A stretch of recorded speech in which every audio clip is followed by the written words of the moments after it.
Joe Pane, how you going? Welcome. Thanks, Graham. Thanks for having me. Yeah, you're welcome, and I appreciate you doing this, spending some time talking about what has been transpiring in your world. We've got a good conversation lined up, I think.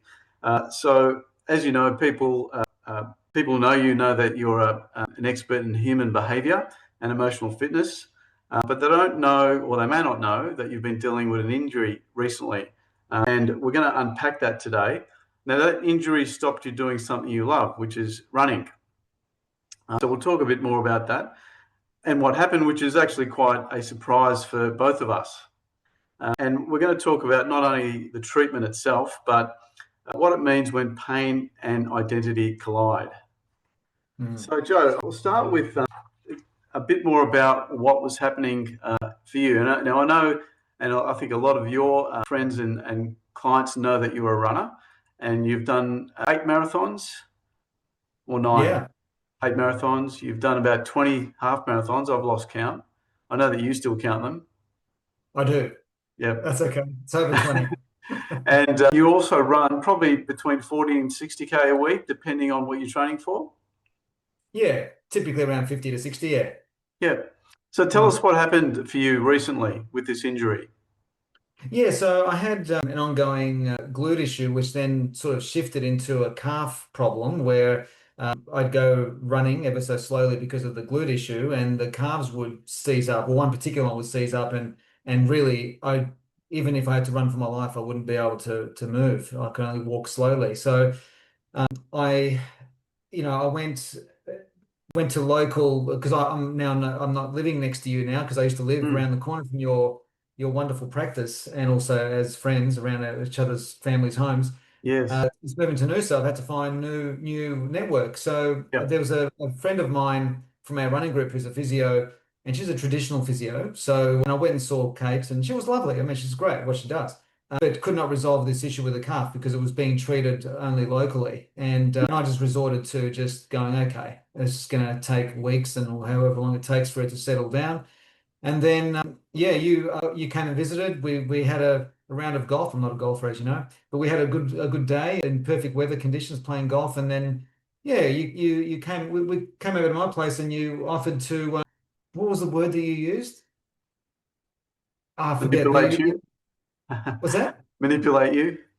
Yeah, something like that. But Yeah. but this is the other thing that's impressive, Graham, is that you didn't even have your the normal bench that you have, and you need sort of a bench with some support so you can actually do your thing. So we ended up using a mattress or my bed. And what was amazing was and I'm familiar with Ridgway Method because of you and my exposure to it over the last many years, is that the calf issue was on the right hand side, and through the process that you follow, which takes in the whole body, you discovered a place in my left quad and my left soleus, so the left leg, that you released ever so painfully. You released, and what's mind blowing is that, and that's to release the right calf, is the next morning. I ran 6 kilometers. It was just a conservative distance because I thought I don't want to risk this, but I was able to run the whole thing. I went from no running, like zero, couldn't move, like walk slow, to Yep. running 6 days. And that was within 30 hours, 24 hours, not even 24 hours. Like you treated me in the afternoon, It was and the mid-afternoon, I morning think, I and was then running. So it was yeah, 12 hours later. It yeah, was like the next day. So that was mind blowing. yeah. And before that, you couldn't run more than 3Ks. The calf stopped you. Yeah, so what was happening was, so I'd go running and then I was having difficulty running. So I'd ease off for 5 or 6 days and do nothing running wise. And then I'd try running. And then, yeah, 2.5, 3K in, forget about it, couldn't move. And And how did that that's the make you feel, Joe? How did that make you feel about something you not being able to do something you love? well, to say it was frustrating, that's maybe a little bit grumpy. But, well, part of the identity that we have in life is made up of a whole host of different roles and expressions. And running is a big part of it. And so, it was difficult to deal with in the short term, and then long term, I had to just accept it and be patient. So, Mm. it was challenging because running, as you know, is a is a big part of my life. It's like anyone who has a hobby that they find Mm. not just physical benefits from, but Yeah, spiritual benefits from, emotional benefits from, for sure. is very important. So yeah, to then be able to run just 6Ks the next day was massive. And we do have we see a lot of people with long-term issues, and they can't do the things they love, be it running, sport, even playing with kids or their family.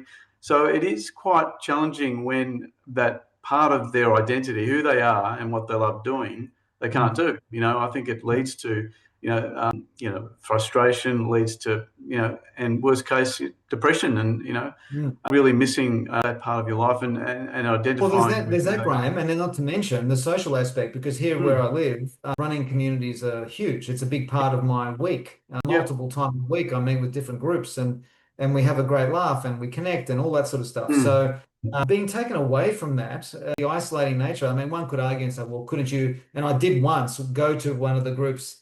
I just went there and met with them after they ran. Graham, it just wasn't the bloody same. Like, yeah, yeah, yeah, yeah, yeah. I felt even socially a little bit isolated as a result of it too. Yeah. Now, going back to what we did, I think it's good for people to have a little bit of an understanding. So we have a very systematic method of how we assess these problems, particularly more chronic issues. Mm, Um, and yeah, we do follow a whole body process, and we did that with you.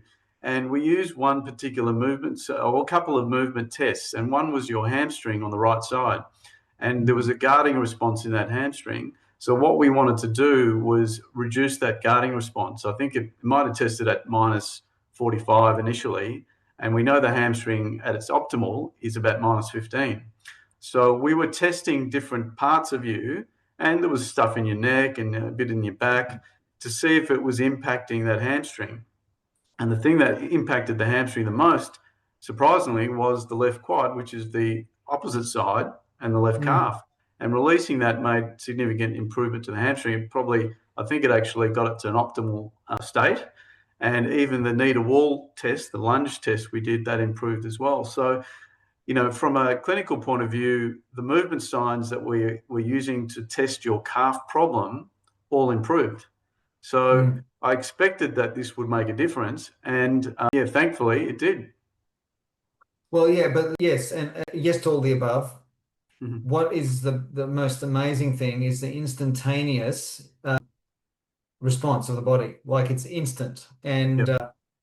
and I think like anything, even in my space of human behavior, once you get to the root cause of what's creating whatever perception issues that someone has or what physical issues someone has, accurately identifying that root cause is the skill that you have, and that's something that I really admire. And I think when you can do that for someone, I mean, I remember you sharing with me that day how you had and correct me if I'm wrong, Graham, you had a lady come to you who had some chronic issues around something as fundamental as walking or something. I can't remember what it was. Yeah. And you helped resolve her in a heartbeat, as once that heartbeat, however long the session goes for, Yeah. you helped resolve issues that were chronic. I mean, this wasn't even chronic for me. So Yeah. Yeah. Yeah. I can imagine the impact that this would make to someone who's had an issue for, Yeah. years, and then suddenly they find this process that just has an immediate impact. Mm. It's quite amazing.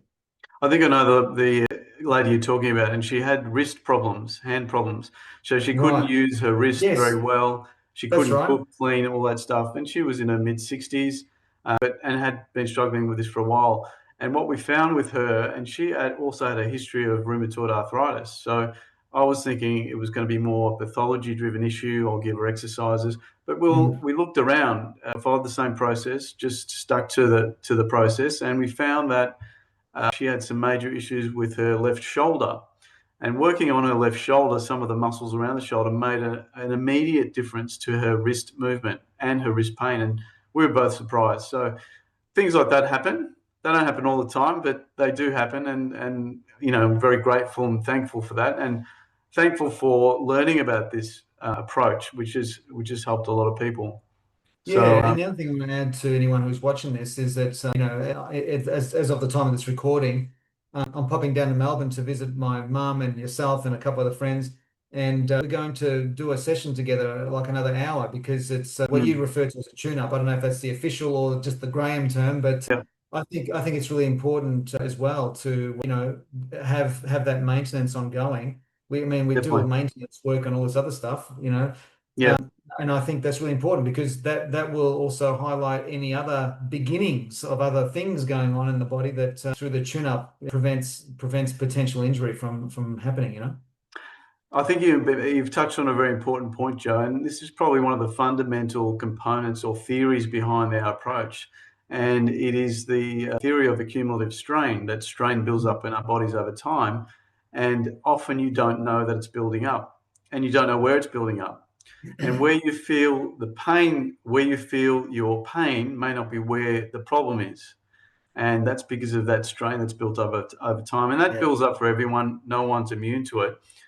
Exercise can cause strain, running can cause strain, lifting your kids can cause strain, sitting for long Sitting at your periods. desk, sitting at your Exactly. desk can cause strain. So Yeah, yeah. yeah, And it's the total buildup of that strain that usually sets off the central nervous system warning, which is generally pain, and that's when you feel the pain. So yeah, I think the tune-ups and identifying those areas are very important, but you need a specific methodology to do that, and not everyone has that, but we're fortunate enough to have that methodology. yeah. No, fantastic. No, I appreciate all the help you've given me over the years, Graham. It's fantastic, and I've been running for 30 years. I'm 55 years old as of the recording of this time of this recording. 30 years of running, and a lot of that has been attributed to your guidance and your skill. So really appreciate it. Oh, you're very welcome, mate. It's been a pleasure to help you.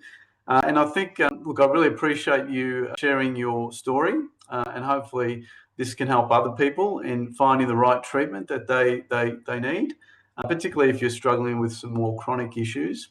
Mm. I think we've learnt a bit about how we solve these problems, but it's obviously also about connecting people to who they are, particularly if they're not able to identify or they've lost some sense of identity, due to injury or due to a chronic condition. So I think that's very important that you share those insights today, and I really appreciate your time. You're welcome. Thanks, Graham. Excellent, Joe. I will catch up with you very Mm. soon and look Yeah, forward to seeing you down here in Melbourne and getting my hands on you again. indeed. Thanks, Graham. Excellent.